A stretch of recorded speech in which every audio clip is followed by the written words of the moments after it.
Bismillahirrahmanirrahim. Assalamualaikum warahmatullahi ta'ala wabarakatuh. Alhamdulillahirabbil alamin. Hamdan yuwafi ni'amahu yukafi mazidah. Ya Rabbana alhamdu kama yanbaghi li jalali wajhika karim wa 'azimi sultanik. Qala rabbi shrah li sadri wa yassir li amri wahlul 'uqdatam min lisani yafqahu qawli. Amma ba'du. Yang saya hormati dan saya ta'zimi pengasuh pondok pesantren Kedet dan yang saya hormati Kepala Rektor Universitas Islam Madura dan yang saya hormati seluruh dosen Fakultas Teknik Universitas Islam Madura.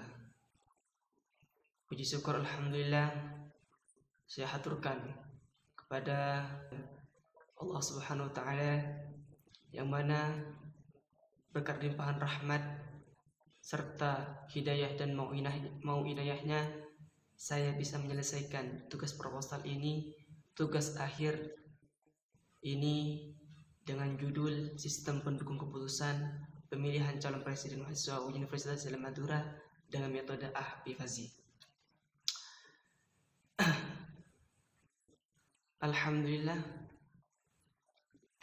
Dan lalu pula saya ucapkan beribu terima kasih kepada kedua orang tua saya yang telah mendukung saya sehingga saya bisa kuliah di titik terakhir sampai di titik terakhir ini, di mana tugas akhir ini tidak akan bisa terselesaikan tanpa adanya dukungan dan doa dari kedua orang tua saya tercinta.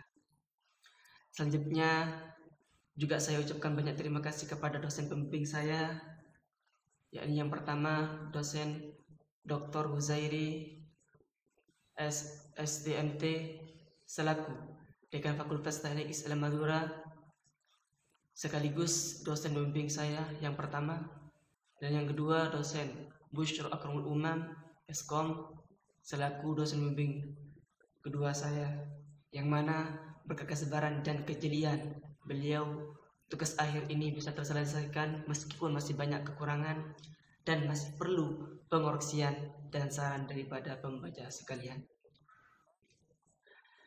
Baiklah, saya akan menjelaskan daripada latar belakang judul daripada tugas akhir saya ini mengenai sistem pendukung keputusan pemilihan calon Presma Universitas Islam Madura menggunakan metode Ahfifazi.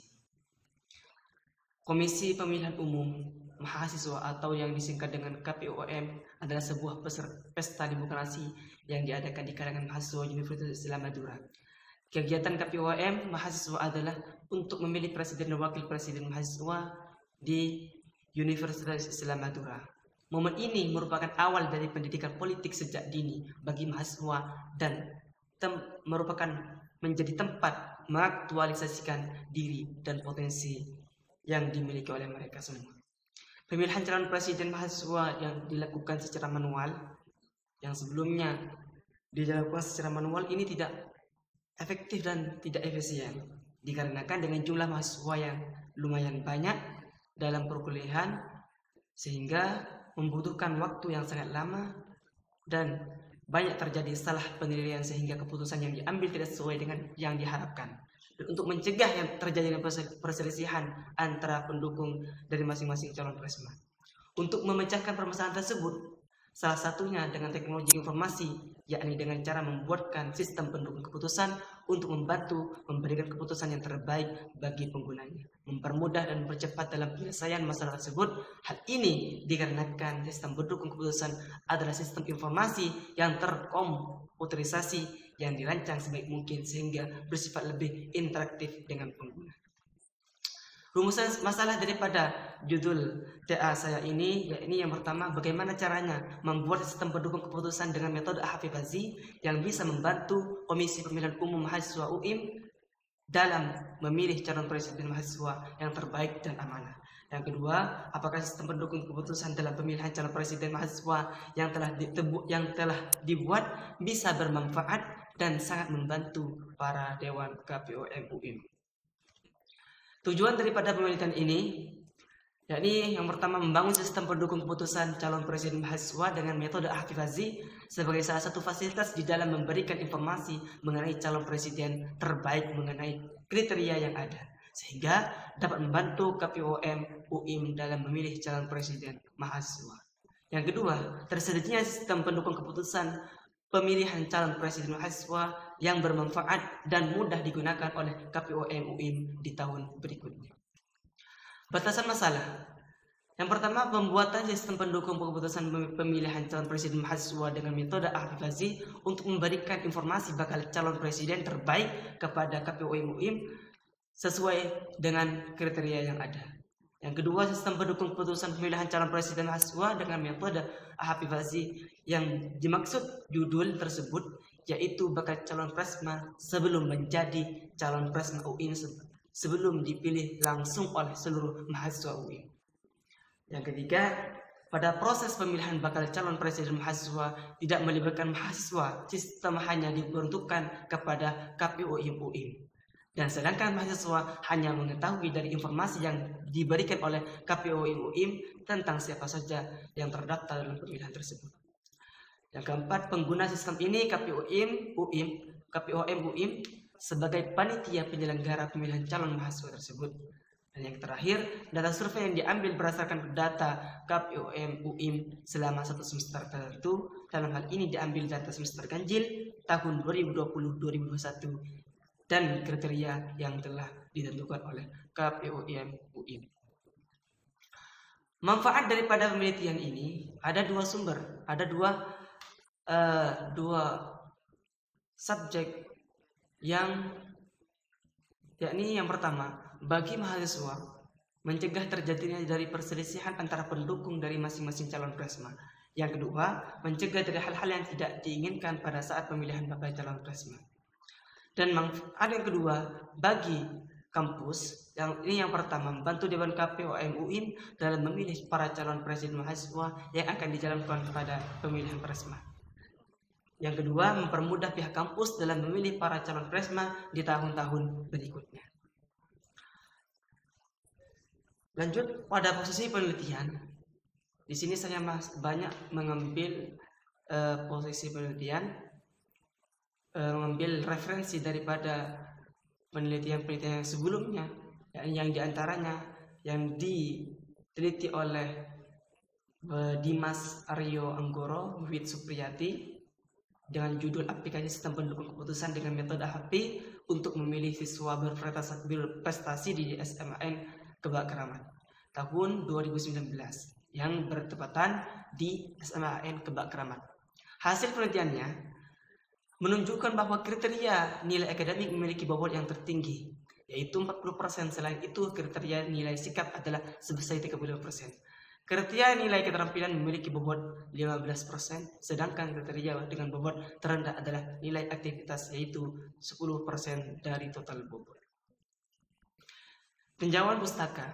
Penelitian dilakukan oleh Rushdi Umar, Abdul Fadil Yuminah pada tahun 2018 dengan judul sistem pendukung keputusan dengan metode AHP untuk penilaian kompetensi soft skill karyawan. Dalam penelitiannya ini membahas tentang penggunaan dan manfaat daripada metode HP dalam penelitian soft skill karyawan.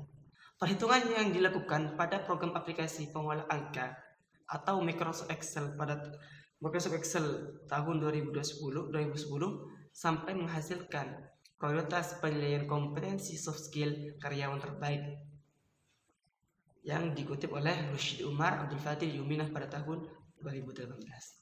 Konsep teori pada penelitian ini, yang pertama, sistem pendukung keputusan. Sistem pendukung keputusan adalah bagian dari sistem informasi berbasis komputer, termasuk sistem berbasis pengetahuan atau manajemen pengetahuan yang dipakai untuk mendukung pengambilan keputusan dalam suatu organisasi atau perusahaan. Ini menurut Agus Wantoro tahun 2019. Yang kedua, Analytic Hierarchy Process atau AHP. Metode ini dikembangkan oleh Profesor Thomas Lori Sati dari Wharton Business School di awal tahun 1970 yang digunakan untuk mencari ranking atau urutan prioritas dari berbagai alternatif dalam pemecahan suatu permasalahan. HP banyak digunakan untuk mengekspresikan pengambilan suatu keputusan yang sangat efektif dari suatu permasalahan yang kompleks.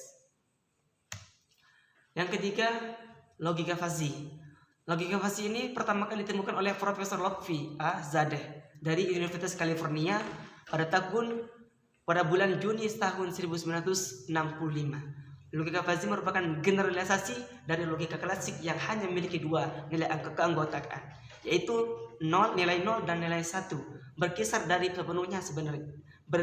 sepenuhnya benar sampai dengan sepenuhnya salah.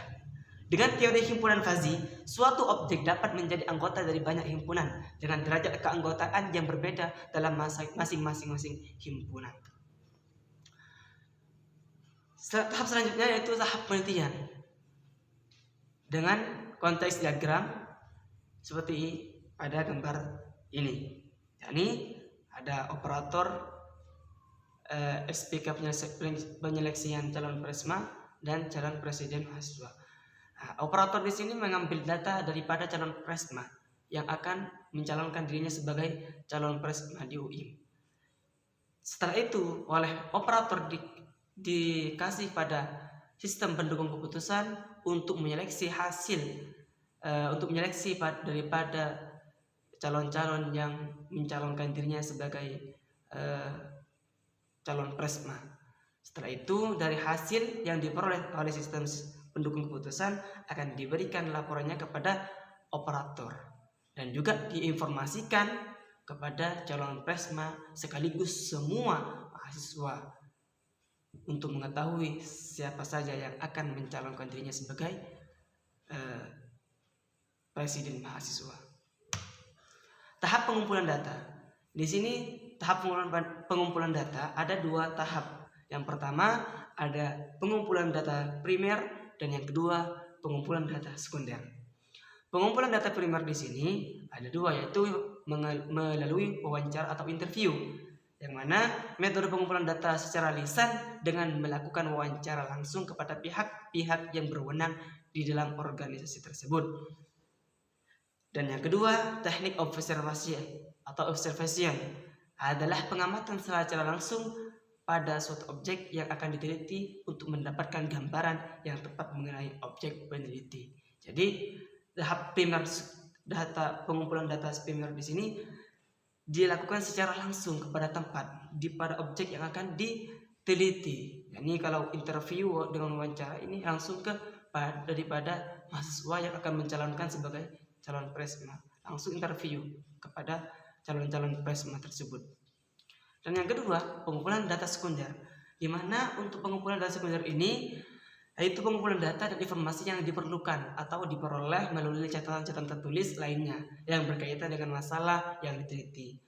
Penelitian ini dilakukan dengan cara penelitian kepustakaan atau library research adalah dengan mengumpulkan buku-buku, karya ilmiah, makalah yang memiliki relevansi dengan masalah yang diteliti. Tahap penyelesaian. Pada tahap ini semua data yang sudah terkumpul baik dari data sekunder maupun data primer akan diselesaikan dengan metode yang sudah dijelaskan pada keterangan sebelumnya, yakni dengan metode HP fuzzy, yang mana nanti akan diselesaikan yang pertama dengan HP dan diteruskan dengan fuzzy, sehingga dihasilkan daripada perolehan atau hasil yakni dengan hasil yang pantas untuk dijadikan calon presma. Dan tahap selanjutnya tahap pembuatan laporan. Langkah akhir ini adalah langkah akhir dari proses pembuatan laporan tugas akhir dengan berdasarkan pada hasil yang diperoleh pada langkah-langkah sebelumnya. Nah, dan sini adalah jadwal penelitian. Yang pertama, yang mana jadwal penelitian ini dilaksanakan kurang lebih 3 bulan, yang mana dari proses pengumpulan data primer, wawancara, observasi, terus pengumpulan data sekunder sampai tahap penyelesaian, sampai tahap pembuatan laporan, ini membutuhkan waktu kurang lebih 3 bulan. Nah, seperti ini. Mungkin cukup sekian presentasi masalah tugas akhir dari saya. Saya Muhsin pamit undur diri. Apabila ada kata-kata yang kurang berkenan di hati, saya mohon maaf beribu-ribu maaf. Akhiran, assalamualaikum warahmatullahi taala wabarakatuh.